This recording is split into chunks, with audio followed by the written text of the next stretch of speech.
Visitor ka sa Canada, kung plano mong mag-apply ng work o study permit, kailangan mong malaman ito bago ka pa ma-refuse. Hi everyone, I am Charmaine, your immigration specialist from PGL Canadian Immigration Services.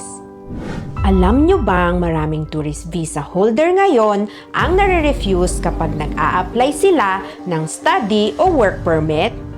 Kadalasan iniisip ng IRCC na hindi na temporary ang stay nila dito, kundi long-term na.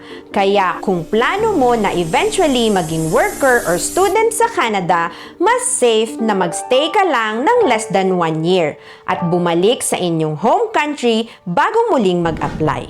Isa sa pinaka-common reason ng refusal ay ang pagstay ng higit sa 1 taon.